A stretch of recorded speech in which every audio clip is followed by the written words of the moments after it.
as we look forward to bringing to you yet another panel discussion, a panel discussion that really will touch upon and explore the untapped $2 trillion retail potential pathway to success in the next decade, really talking about what are the changes we can see in the next 5 years or so. How is it that we can analyze shifting consumer preferences, behaviors that we've agreed time and again are really changing very, very fast. We will be taking a closer look at growing strategic category in retail and also talking about the global giants versus the local heroes. I promise my guests there'll be enough and more time for us to network during the networking breaks. For now, I'm about to invite my next set of speakers on stage, our panel discussion up next. So please, may I request all of you all to take a seat or else join us in the pre-function area if you'd like to take a conversation forward. May I request all of you to please put your hands together as I welcome Mr. 𝐷𝐶𝐢𝐜 𝐈𝐧𝐝𝐢𝐚, Executive Director, Pacific Malls. Let's hear a round of applause. May I also welcome Mr. Sameer Manglani, owner, Meena Bazaar, joining us on stage. Let's hear applauses in the house as I welcome Mr. Zorawar Kalra, Executive Director, Massive Restaurants. May I also request Mr. Louis Cook, Country Controller and CFO, H&M. May I present to you Mr. Neelendra Singh, Managing Director, Adidas India.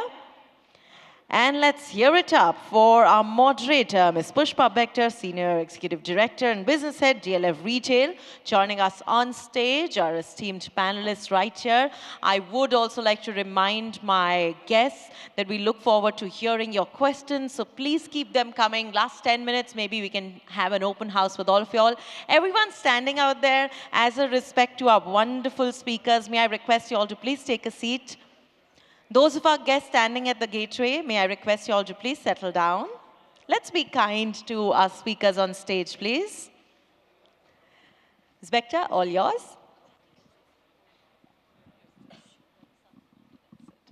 Good afternoon, I'm back again. Well, this time around I have this very, very interesting panel, and they're friends. And also I think all of us have sort of grown the retail industry and seen all the ups and downs. So some of the questions I would like to keep it as interactive as possible. So, we keep talking about retail potential, et cetera.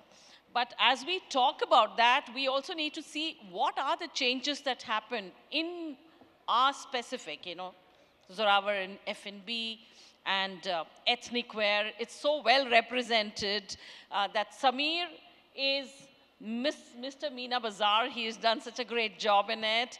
And we have representation here from international retail with H&M. We have Zorawar with, F&B. He is the doyen. We have Sameer again, Meena Bazaar, 𝐷𝐶𝐢𝐜, the mall developer, the Lone Ranger as a mall developer here.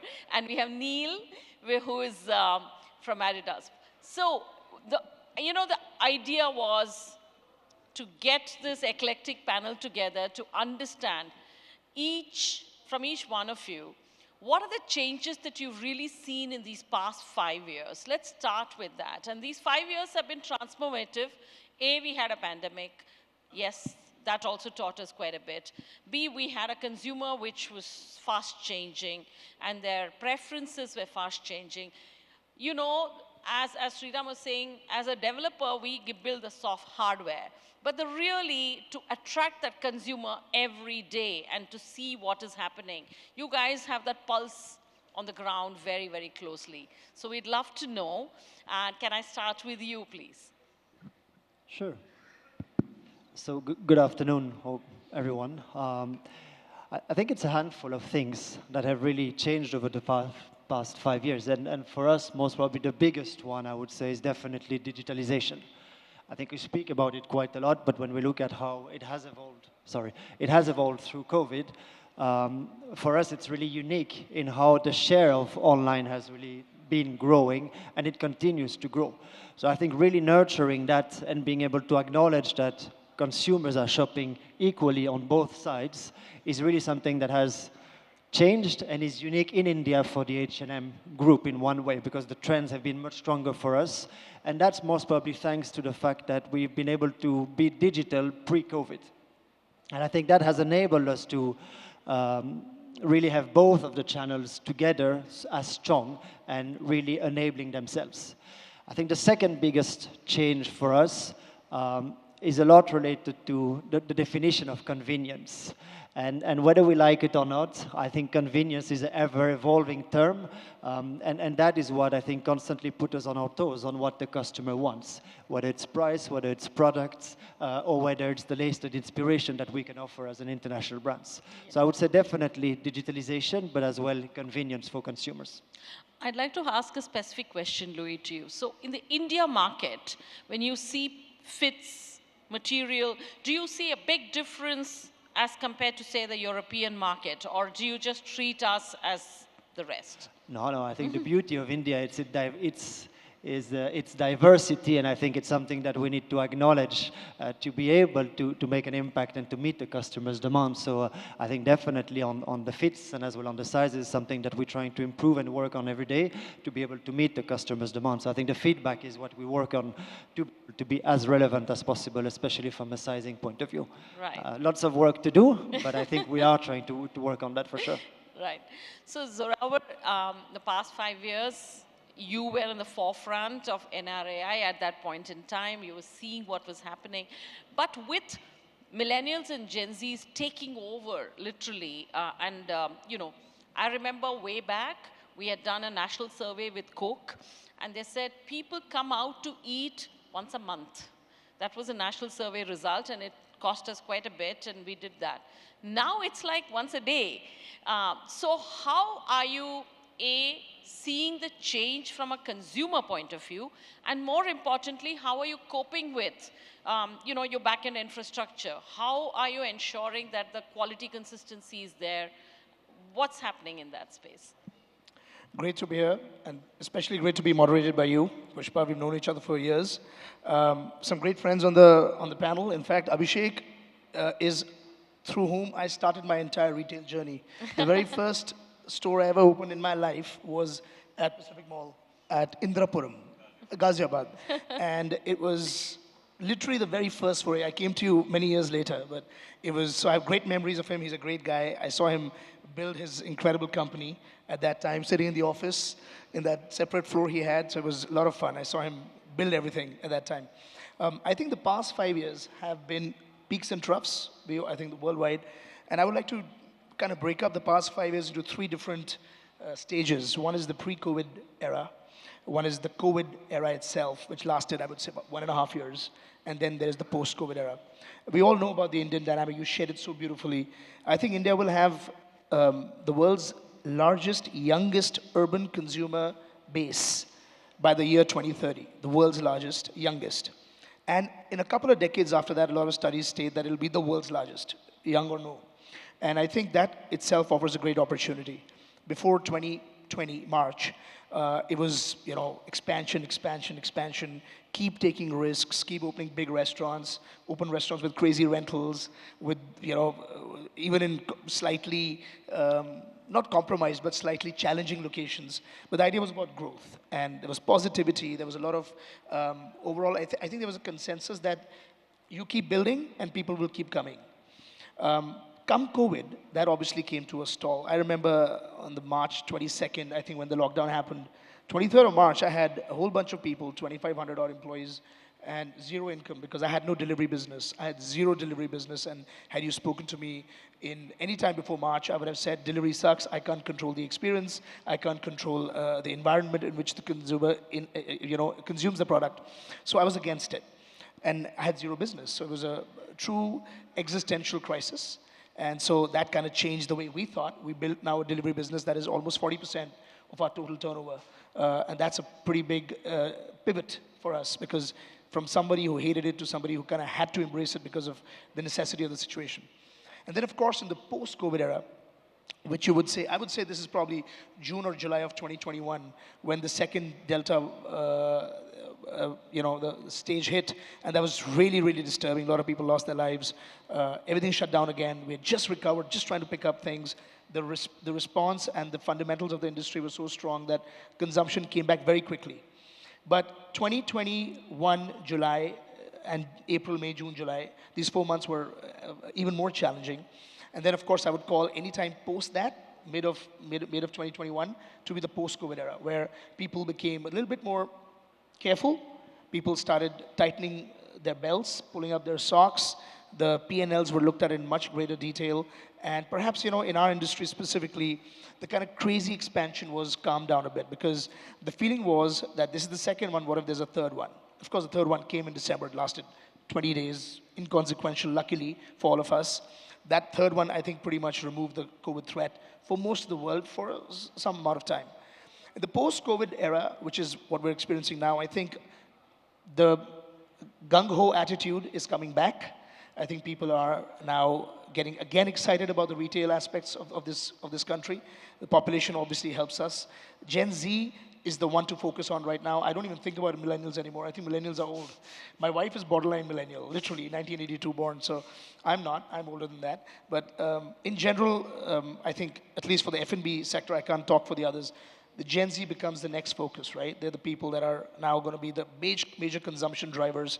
And I think you kind of have to keep changing with your clientele. You can't force the market. The market will decide what you're going to sell. So in our case, the food, the menu propositions, the focus on alcohol versus food, all of that is being affected with each of these 3 stages. I think this stage is the one that's here to stay, and we're very excited about the future of this great country and the retail possibilities that it offers. I think it'll be second to none in the world. Right. So, Sameer, when I come to you, the one thing that I see is Indian wear, right, has seen a transition. First, it was like, okay, you're not so cool wearing Indian wear. Then it turned into, the designers really did a great job in putting Indian wear on the map, on the global map. Today, you see the Western world wearing Indian wear, and with pride. Destination weddings happened, and we started spending a lot of money. So when you see this transition, how are you looking at your brand transitioning towards this? There is a requirement of catering to destination weddings. There's a requirement to cater to daily wear. So how are you seeing the consumer transition? Thank you, Pushpa ma'am, for that very insightful question. I think one thing that I will give credit to in this transition journey is the digital penetration in India. The kind of consumer awareness that has happened because of smartphones, because of social media, has really peaked in the recent 5 to 8 years. And if I honestly think that is the one thing that helped even drive Indian ethnic fashion wear to a global scale. You had fashion shows of the big stalwarts of fashion, Sabyasachi, Manish Malhotra, all of these in Paris, in New York, and that I think really played a very pivotal role in enhancing our industry as such. Following with the digital transformation, we have as retailers to just keep up with the trend, keep up with demand. As Rob was saying, the consumers dictate the terms. They tell us what's in fashion. They tell us that a lot of people now want beachwear as a part of ethnic Indian. They want cover-ups with an ethnic touch for their, beachwear, so that when they're at a destination wedding, be it Lakshadweep or be it Maldives, they want to look good. They want to be festive. They want to be fun. But for us, our journey in the near future is based on how quick we are to adapt with the consumer's needs. It's all that. My entire focus, apart from building a very strong store offline footprint, is also strengthening our supply chain. How quick our in-house team, how quick our vendors are in keeping up with demand and keeping up with the changing trends. Right. That's what my focus is. Abhishek, what I'd like to ask you is that we in the malls business, we've seen these changes, but we also have set spaces which are inflexible. We want to change, but we can't. So how are you coping with the changing consumer demand, the changing retailer demand? At the same time, we have a hardware which is kind of inflexible. Hi, good afternoon, everyone. So, a couple of things that we've realized post-COVID is that we did put in a lot of thought into creating the mix of the mall, even pre-COVID.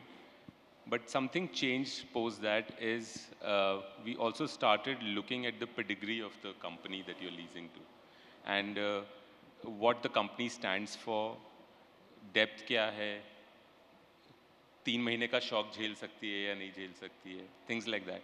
Because उससे पहले ये सारी चीज़ें we didn't really think about.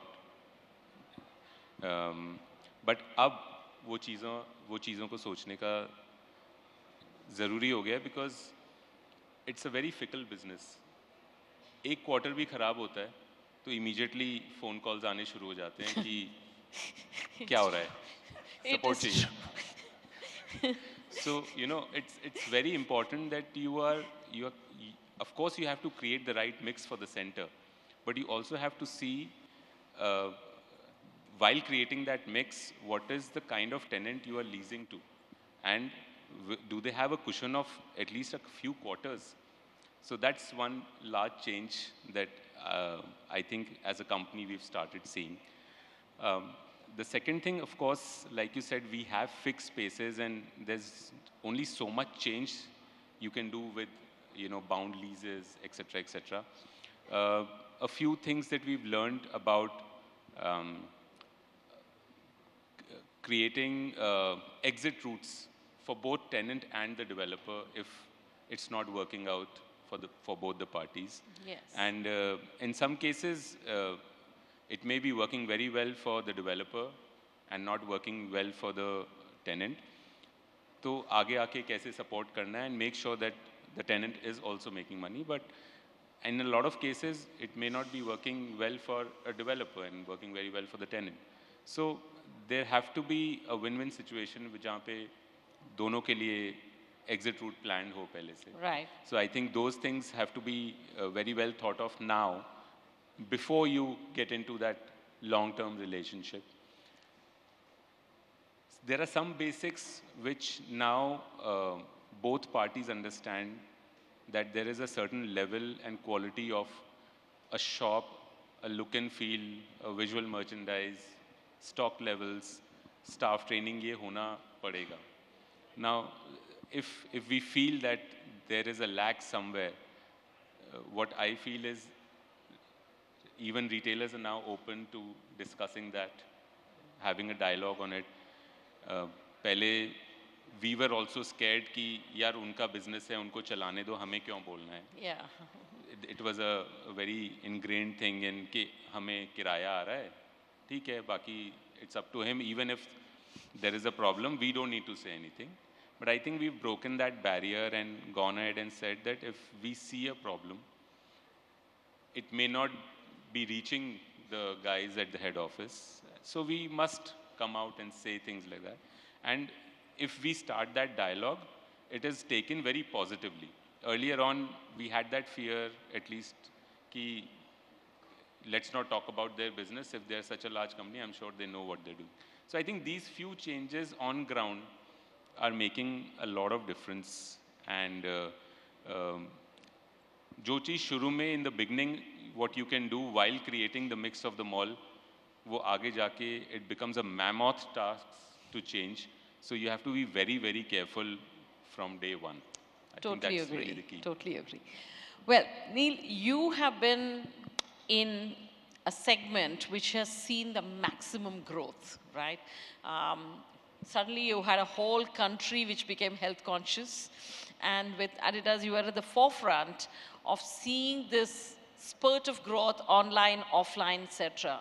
So my question to you is, how are you sustaining that interest? Because, human beings are strange creatures. Like, we all talked about health ad nauseum after COVID, and we were all on to different kind of health programs and exercise regimens. Now we kind of, saying, okay, thoda, let's adjust it a bit. How is athleisure behaving the last 5 years, especially the last 2 years? And how you, as Adidas, how are you responding? Sure, thanks. Thanks, Pushpa. I'll answer this as a brand, as a retailer, both, I guess, because so first of all, it has certainly tapered. Whatever saw the sharp rise post-COVID has come down, plateaued.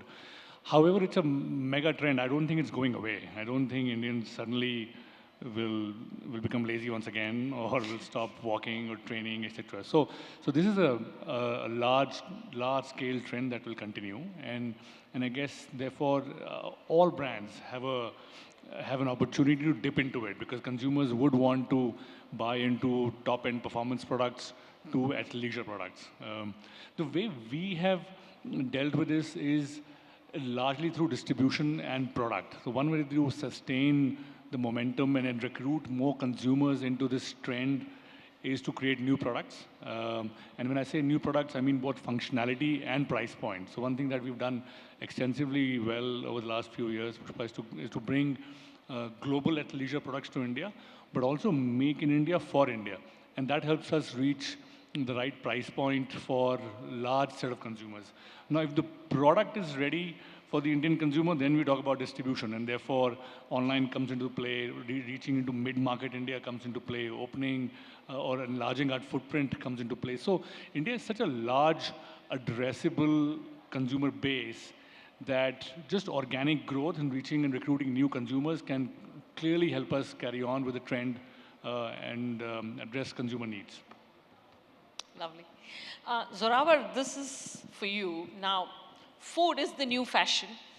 There's a lot of fashion that is generating out of what you eat. It's all Instagrammable. So how are you all as an industry responding to the fact that you've got to produce newer products? It shouldn't look like a Me Too. And the other thing is that why don't international food brands do as well in India as homegrown food brands? I love the second question a lot. I really like it. Indians spend more on eating out than any other form of entertainment. The largest percentage of gross disposable income spend in India, and I would say for most of the world, is on food. We're okay not buying the expensive Yeezys. We're okay not buying expensive clothing, but we definitely want a killer social experience at least once a week, and in your case or my case, once a day, right? So it's definitely amping up. It is also the #1 form of entertainment for Indians. It's 40 times larger than Bollywood, and Bollywood is the second biggest form of entertainment in India. So it's here to stay. Indians love food. Restaurants and chefs and dhabas and organized and disorganized sector has done a great job of ensuring that people feel safe now eating out. Earlier, the Delhi belly phenomena used to be there. It's no longer there. You don't get sick when you eat out. So that's been a big, big segue. But you talked about the requirement of pace, and my friend there mentioned the importance of new product. I think more than even in Sameer's business or in the Adidas business, the need for speed is higher in the food business. Yeah. A restaurant can literally cease to be relevant in 6 months if it doesn't change along with the consumer habits. It's faster than fast fashion. I don't want to call it fast food because that's something else, but food is now faster than fashion, and the relevance of a restaurant ceases to exist if it doesn't keep innovating new products, new features, new pop-ups, new events, music. It's now a 360-degree thing that runs a restaurant, and the need to constantly shift with the mindset of the consumer is imperative. We now have a wide range of people. Like at a Farzi cafe, for example, you get people that are 55 years old, to the millennials that are 35 to 40, and then of course the Gen Zs that are 16 to 25, or whatever the current age is for a Gen Z. And these are all people with different sets of aspirations. They're coming to that restaurant for different reasons. The older generation could be coming to have a nice leisurely gourmet meal.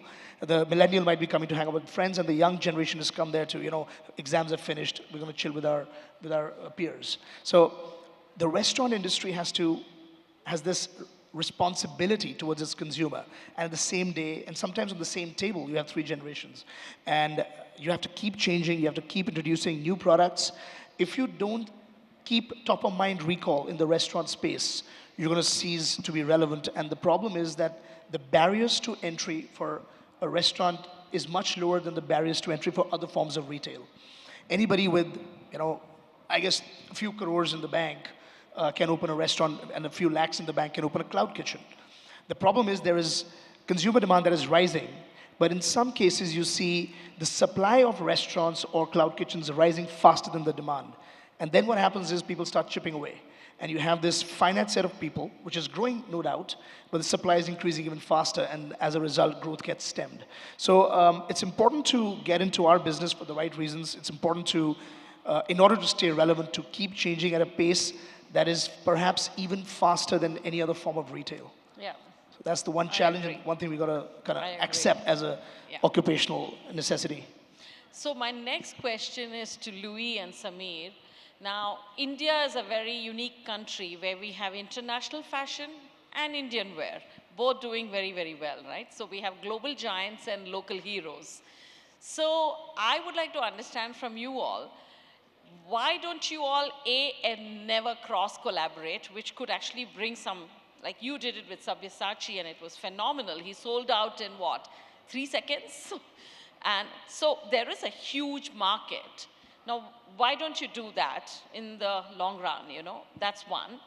The second is that, how do you see this playing out in future? In the sense that, as a category mix, how do you see this playing out in future?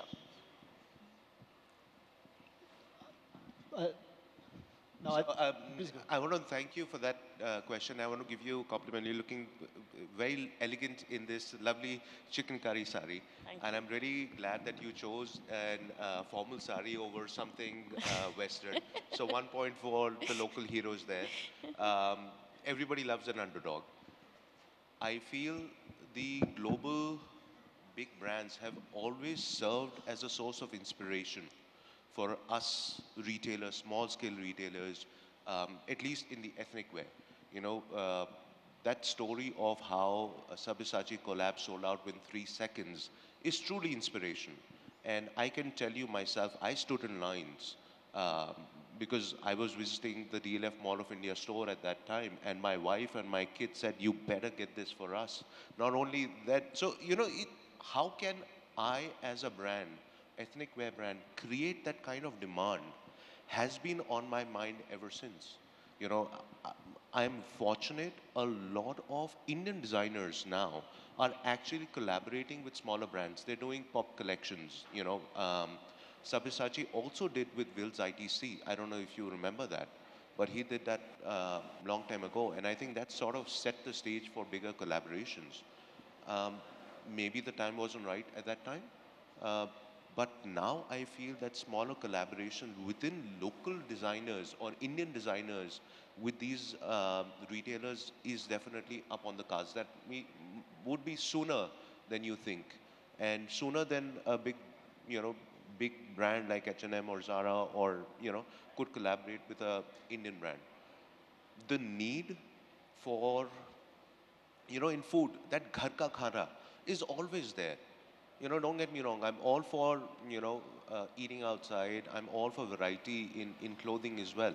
But everybody at the end of it wants that, comfort, that wo ghar ka khana jab tak nahi khaoge na, after a long trip, maybe a long vacation or whatever, that sense of satisfaction, that sense of self, that sense of belonging doesn't come. And I think I relate somewhere like that in fashion as well. So Louis, how do you find, operating in India with a strong ethnic wear collection too? I think both of them just complement each other in many ways. And I think more and more as India modernizes itself, I think it will continue to complement each other. And I think we see more and more of a fusion coming in between Western wear and ethnic wear in many ways. And I think a lot of the Bollywood celebrities are the forwards of that. And I think that's what the consumers want to be able to live up to as well.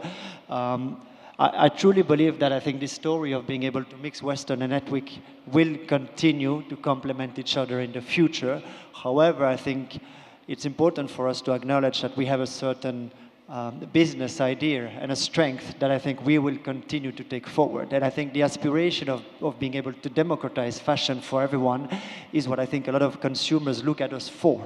And I believe that's what we will continue, I think, as retailers, from a Western wear point of view, we want to continue to be able to leverage, because that's what the demand lies forward. That being said, I think the consumers for Western wear are also telling us that we need to be able to adapt to the needs of the market. And I think if we look at what H&M has been able to do over the past couple of years, there are specific moments of the year where we've been able to capture the local needs, whether it's to celebrate Holi, whether it's to celebrate the festive times, the collaboration with Sabyasachi. And most probably there will be many more to come in the future. And I think that's how I see it for the upcoming future. It's complementary. I think it adds value. It inspires one another. And I think it will continue to set a way for fashion to evolve over the future. Nice. I would definitely like to add a point. You know, global leaders do serve a big source of inspiration, not only for sales, but the entire consumer journey. You know, the whole sustainability impact that, or the outlook that global brands have, truly is a source of inspiration of how Indian brands or local homegrown heroes can also handle or manage the future in a much more better and a sustainable manner. So that collaboration and that serving as an inspiration on either ways is part of the game. And I'm happy that you and I share the same outlook. The next question is, more technology-based.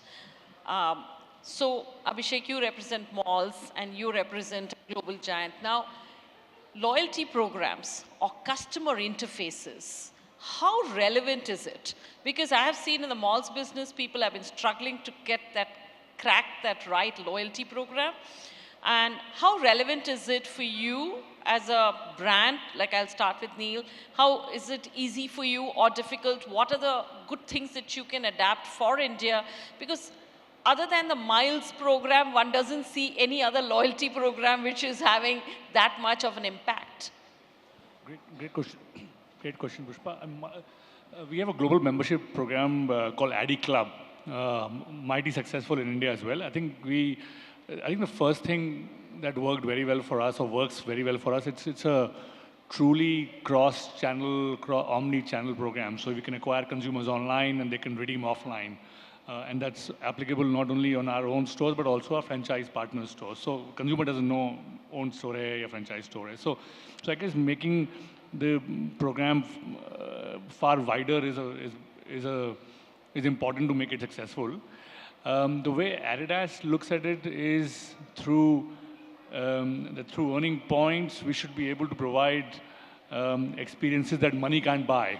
And sport is emotional, and therefore we don't look at it from a redemption perspective on our merchandise, which is still a part of the job. But I guess if you're a shopper at Adidas regularly and you have enough points and credits, could we get you a ticket to the World Cup? Could we do a meet and greet with a cricket athlete? Could we give you access that literally money can buy?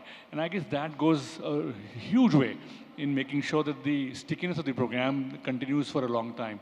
Right. And I guess and I don't know how it kind of works. I mean, I know how economically it works in different industries, but sports is different because there's so much of emotion and there's some kind of sport happening all the time. So leveraging the shopping habit of the consumer, the need to gain, let's say, points and credits, but then redeeming it through experiences that money can't buy is a phenomenal mix that we've got right over the years. So do you see a collaboration possibility with a mall program and a 100%. global program? 100%. Abhishek.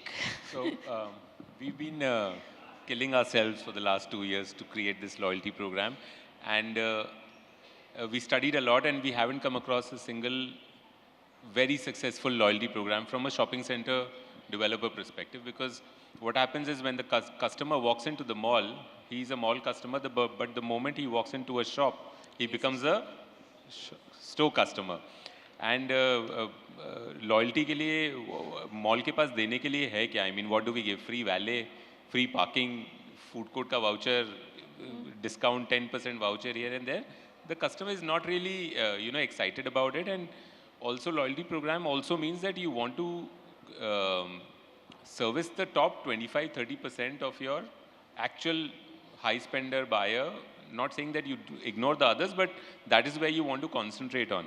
So without collaboration with the brands, it's impossible. And that collaboration can only happen if there is sharing of data. If that data is not shared, jab tak that fear is there that, listen, if somebody is walking into, say, a Meena Bazaar, they are not comfortable sharing data with the mall, tab tak loyalty program is impossible. So let's have a poll here, right? I'm We just have an giving an eclectic example. team. Yeah. Neil has put up his hands and said he's ready to. Sorry, what's the question? So the point I was trying to make is, until and unless the brands and the malls start to share data of the consumer, at least for the consumer who's shopping in that particular mall, it's impossible for a mall to create a loyalty program. That I see, Abhishek. And I guess, however, collaboration is still possible. I would say, I think data sharing becomes sometimes technical and bound by legal, whatever I mean, issues. I can see Louis and you saying, oh my God, data sharing is a no-no. Yeah, so, but... No, I'm sorry I'm interrupting. I think here the collaboration between malls and brands is a beautiful playground. I mean, don't get me wrong, none of the malls that we work with have ever asked us for our customer data. I mean, there's a huge list of developers here. We are there in 80% of them. Right. None of them, again, I'm overstepping, not even DLF, not even Pacific, has ever asked us for a customer data. You guys are, again, I might overstep, apologies in advance. You guys are more interested in the revenue and the sales bit, that how much we are doing. So it is basically, maybe you need to change the orientation of the question. Is that what you're saying? Absolutely. I mean, we are there.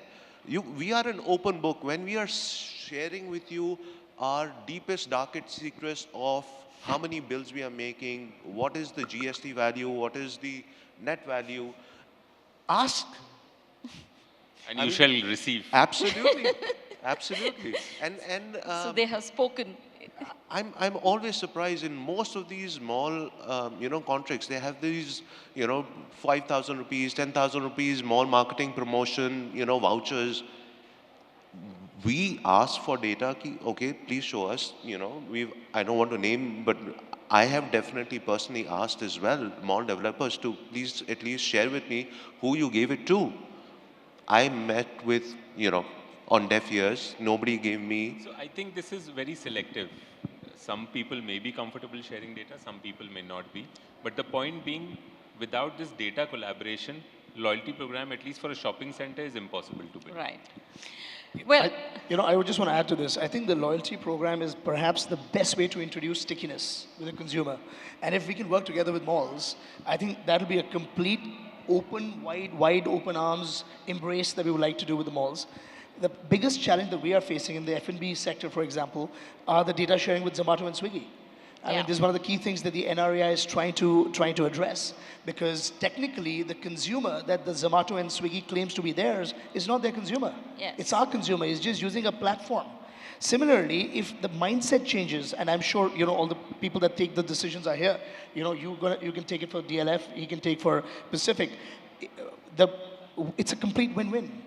Because by sharing that data, firstly, there's a larger corpus of data that you may have that I can bounce off of. A larger corpus of data, for example, I may have. The massive loyalty program now has about 10 lakh people. That's 1 million people that are on my loyalty database. But I'm really not using them well. But if I can share that with you, you can reach out to them. WhatsApps cost money. If you can partake some of that and bring those people into CyberHub, for example, then that's a win-win. But data sharing needs a mindset change at the top level. And as long as there's a synergy there, that there's a win-win, it's going to be a beautiful marriage made in heaven. that's great. So I think that's one big achievement out of this panel. On the Well, panel today. I can tell you, I believe we are running out of time. So to the last question to all of you is, we have the next 3 years, which appear very exciting. Please tell me, in your organization, what are the 2 changes or 3 changes you're making to address this fast-changing consumers, getting in the right talent, etc. I'd love to know from Louis. Let's start with you. What are the changes that you're doing in the organization to be able to cater to this? That's a good question.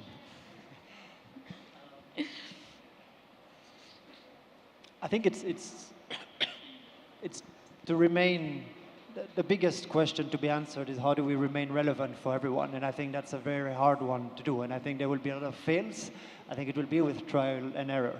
I think from a pure corporation point of view where, and I think it's similar for the consumers as well, I think is how do we move away from purely being transactional in everything that we do, whether it's with our staff or colleagues or whether it's with the consumers, from transaction to emotional.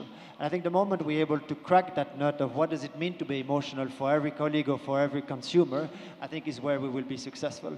And that can come from pricing. I think at the end of the day, for a brand like H&M, it's still about offering fashion at the right price in a sustainable way. But fashion, and especially pricing in India, plays an important role for the consumer. So I think being able to be relevant with the right product. But as well, I think I would go back to what I said in the beginning. How can we continue to ensure that we are convenient? And convenient can mean many things. I think it can be on the experience in store with the high demands of the consumers. I think you mentioned it in the introduction keynotes. But as well, how do we become relevant and partner with malls on the omnification of things? Because I think today there are a lot of things that maybe we are not exploring as yet. And then how do we continue to be relevant on how do we reach? And I think I will take what you said about the stickiness. I think the next 3 years' success will be about creating the stickiness with consumers. With a lot of competition and D2C brands coming in, while it's great, I think it's complementing the offer, and in many ways it's challenging us. I think it's increasing the leaky bucket idea, and the cost of acquisition becomes extremely high. So I think for us, the big game changer will be how do we ensure that we're able to create a stickiness with our consumers through experience, through product, to be able to really win the next 3 years. Yeah, thank you. Pushpa, that's a great question. Basically you're asking for strategy. What we're going to do at Massive. Luckily, everybody else is here is not in the same business, so it's fine, I can share. To tell you quite frankly, we're going to look at the next 3 years from an inward-facing perspective and an outward-facing perspective. The outward obviously refers to our consumer, and the inward to our inner consumer, which is our employee. I've figured out, and I've done now an extensive amount of effort in taking this effort. We are trying to hire as many A players in our company as possible.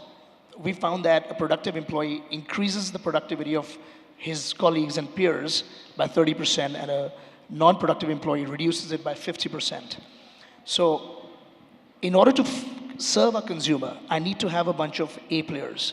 And I've found that if you get 3 or 4 A players in your company, those 3 or 4 A players enhance each other's productivity by 2x, because they're not used to dealing with other A players. They're usually 2 A players and 15 B players. And I'm not saying this in terms of, I'm just saying in terms of attitude. It's very easy to build competence. It's very difficult to build culture. And if you have the right A players, they will help you build the right culture in an organization. And then the second important thing that we have to focus on in the F&B space is, of course, our consumer. I mean, you have to be obsessed, absolutely obsessed with your consumer. Because if you're not obsessed with your consumer in the hospitality space, the meaning of the term hospitality loses significance. And hospitality is more than just providing service. It's a very deeper connect, almost at a preemptive level that refers to hospitality. So by being consumer obsessed, by ensuring that you're providing the right product to them, providing it fast enough, so new product development is a very important thing. Like I said earlier, we cannot dictate terms to the market. The market will dictate what they want. If they want light food, or if they want Japanese food, or if they want Indian food, back to the roots, traditional, authentic Indian food, there's no point in serving them modern molecular gastronomy. they're not going to consume it. Eventually, you'll have to anyway steer direction. So spend a lot of time on new product development. Just think about your consumer from the moment you wake up to the moment you go to sleep. If you can do that, then you'll automatically put into action things that will be towards that direction. Right. So I think inward and outward focus is what I'm going to focus on in the next 3 Makes years. sense. Sameer. For me, I'm happy that, this sort of sums up what I am doing in the next 3 to 5 years, apart from my vision 2030. My next game plan is definitely looking at a very long vision of 2047 as well. 2030 definitely, like I mentioned before, strengthening my supply chain. In food, there is, farm to fork. In fashion, with keeping up with quick changes in trends, I'm pioneering mill to store. The time taken from a mill to our retail store, I'm working with my vendors on bridging that gap and making it as fast as possible. At the second time, we are focusing on data. So data is the new oil. Everybody's aware of it. So deep diving into data analytics, I have a team of 17 people only working on data at our head office. Oh, wow. Consumer data, product data, what kind of segmentation we are doing. So I'm definitely deeply invested into data analytics. And as a company, one major thing that we are focusing on is the company culture. So HR is a very big, time-taking activity for me, where I'm personally involved as well. I have definitely realized till the time my team doesn't grow, the company will not grow. Until the time the company doesn't grow, the team will not grow. So creating that company culture of collaboration within us is what my game plan is for at least 2030. Thank you. Without giving away too many secrets, Abhishek. So, the one thing that we've realized is change is the only constant. Listen to the customer, keep your ear to the ground, and churn, and churn, and churn, and churn. If you do not do that, your center is not going to be relevant. You have to listen to what the consumer is telling you and act fast. Do not procrastinate. कई बार हम लोग सोचते रहते हैं कि अच्छा ये कर लेंगे, ये हो जाएगा, ये ऐसे सोच लेंगे, but action लेना पड़ेगा, change करना पड़ेगा. You have to move on, churn करना पड़ेगा. That is the only way a shopping mall can stay relevant. And that is a very big learning that we've received. And the next 3, 4, 5 years are again will be dedicated to this. And in churning, you also have the problem of ensuring there's not too many vacancies. So, Of course, you got to, yeah, of course. yeah, Neil. My top two on my mind, I would echo your point on data. I guess data is, we as brand have tons and tons of data. We can do such a brilliant job of mining it harder, making it work harder for us, and both driving consumer insights and productivity. So I think that's a focus for the next few years. And the other thing you might have heard, Pushpa, in the footwear industry, BIS has gone live. Yes. So a large part of our focus is to now start localizing a lot of production in India and use this, let's say, moment to make sure that the Make in India logic becomes much, much bigger for brands like ours. So we will be able to bring huge amount of global technologies and production capabilities in India. We've already done that right now, but in the next, let's say, 12 to 18 months, this will happen on a much bigger pace. That's a big focus. Lovely. Oh, So thank you, gentlemen. It was a very, very interesting discussion. And I'm sure, the viewers got enlightened. I really thank you for sparing the time. The takeaway really is that we are in a state of flux. The consumer is moving faster than what we are. So, however we are able to plan our resources and orient our priorities, I think we'll be reaching our right goals. So thank you.